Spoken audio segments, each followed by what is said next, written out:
Predator 2 is written by brothers Jim and John Thomas, and it's directed by Stephen Hopkins this times, and it stars Danny Glover. Danny Glover and Bill Paxton are the only two actors that I recognize from this film. And Kevin Peter Hall does reprise his role as the Predator. And this film is set 10 years after the events of the first film in Los Angeles. And Predator 2 really does focus on a disgruntled police officer, played by Danny Glover, and his allies battling a malevolent and technologically advanced extraterrestrial known as the Predator. Alrighty. So, the first Predator movie, when it came out, it got a lot of mixed reviews, like I said. Nowadays, modern time, these days, it's now considered, a cult, it's now considered, the first Predator movie is one of the best, like, now considered one of the best, sci-fi, action, horror, films of all time, like of all time. And that movie, the first Predator movie, was such a success, and it was so memorable and iconic, that here we are with its sequel, the second film. And it takes place, like I said, in Los Angeles. So it takes place in the city. And this is when the franchise, starting with Predator 2, this is when the franchise starts gradually starts dipping downwards and gets worse and worse, because Predator 2 really does suck. I watched this movie once, when, in preparation of Prey back in 2022, because I wanted to watch Prey, but I've never seen any of the Predator movies, and everyone's loving the hell out of Prey, and I was like, all right, I binge watched all the Predator movies in preparation of Prey, and then I rewatched, and then here we are, and now not before, but after Predator Badlands, now I'm like rewatching all these Predator movies on my I think on my Disney Plus app, and I'm rewatching it, and Predator 2, man, like the Predator does very well. The creature fits very well with in environmental forest, like a forest, or like the jungle, or something like the jungle, or a lot of forests, or like something like that. Putting the Predator in a city environment, I just don't like it. It feels unnatural, it feels unnatural, and it's just the character development, the characters. I'm like, after I'm watching this movie, and I'm like, I really miss Dutch and Arnold Schwarzenegger, man, because this movie is so bad. It's not good. It's not a good movie. It's pretty bad. It's pretty bad. Nothing, but it's nothing compared to fucking Shane Black's fucking Predator movie. I'd rather watch Predator 2 than Shane Black's The Predator. But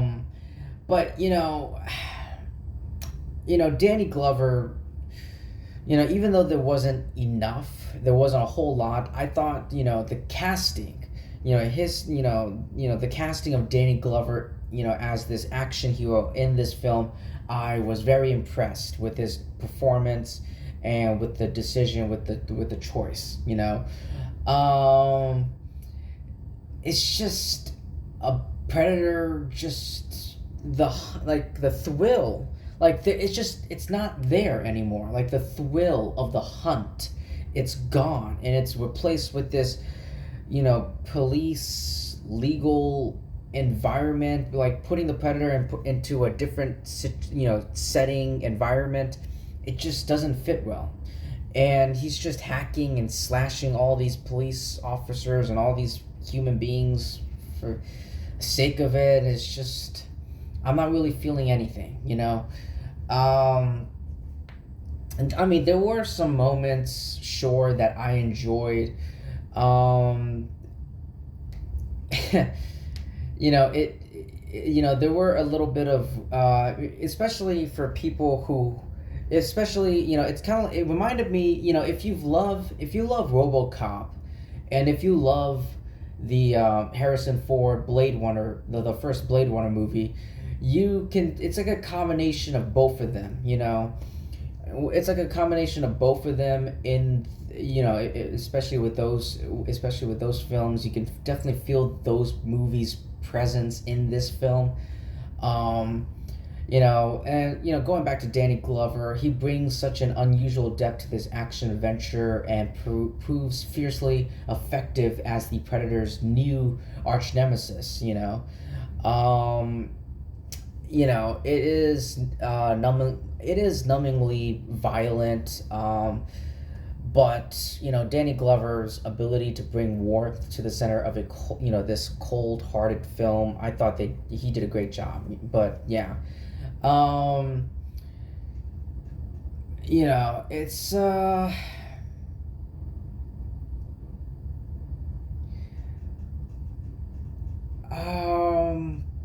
I think that's pretty much. I'm sorry, guys, for taking a breather. I think that's it. I think that's pretty much all I have to say for Predator 2. Those are my overall thoughts and opinions right there for you. Danny Glover really is like the highlight. He's the anchor that's keeping me. I don't know about you guys, but he's keeping me awake from beginning to end. But throughout the years, this movie would gain a cult following. Um, and later, director Stephen Hopkins said, it's so over the top. I just sort of went for it and made the biggest, boldest, loudest movie I could make. I was only 29 years old at the time. I was like a rampant child running around Los Angeles, blowing the shit of everything and making things as bloody as possible. And that's pretty much what he said about the modest reception at the box office and the cult status since its release. He added, it had a big initial opening weekend, if I remember correctly, but I think many people were disappointed that Arnold wasn't in it. A lot of people liked the film, and some prefer it to the original, but just because it's in a city and more contemporary eye. So, like I said, there are people out there that actually do enjoy this movie.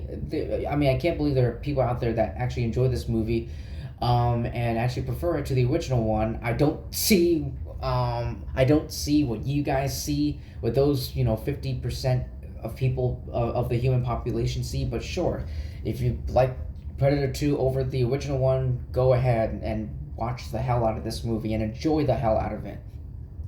Meanwhile, Danny Glover, the actor himself, was proud of his performance, and this is what he said. Mr. Danny Glover, I have 2 films I've done that I feel that I was bigger than life in which I felt that I could control the space. Silverado for me, and Predator 2. In Predator 2, it was like, who's the baddest cat in your space? And the baddest cat says, I'm going to challenge you, mano a mano. I was the baddest guy in his space. What happens? I kill him, and then the others come around, and I'm like, all right, who's next? I was about 42, 43, in the best shape in my life, best shape I've ever been in. I was running on the bench and had my training. I was lifting weights a lot more than I am now. I was really feeling it in that movie. So I am proud that, which is great. I applaud Danny Glover for actually You know, he was young, he was in his prime. You know, he was in his prime, he was lifting a lot of weights, and he was training, working the hell for this, in preparation for this movie, for his role in this movie, and I applaud him. He did a great job. He did a great job. But for me, I prefer the original one, the first one. It's so, like I said, it's memorable, it's iconic, so quotable. I cannot say the same for Predator 2. I can't think of any memorable lines or any quotable scenes. The only thing that I will always remember for Predator 2 is like the subway train sequence, the train sequence or something like that, something subway-ish train sequence. You guys know what I'm talking about if you've seen the film. But other than that, I can't think of anything else that's memorable or really, really glues to my mind. But anyway, besides all that, ladies and gentlemen, that's all I have to say for Predator 2. A big step down from the first Predator film with Arnold Schwarzenegger, the one and only, and Carl Weathers. But anyway, yeah, that's all I have to say. Thank you so much, everyone, for taking time to listen to my review, my thoughts on Predator 2. Please like and subscribe. Definitely subscribe, because that would help me and my YouTube channel out a lot. I appreciate your support. I love you guys. I'm thankful for all of you, and I'll see you in my next video. Peace.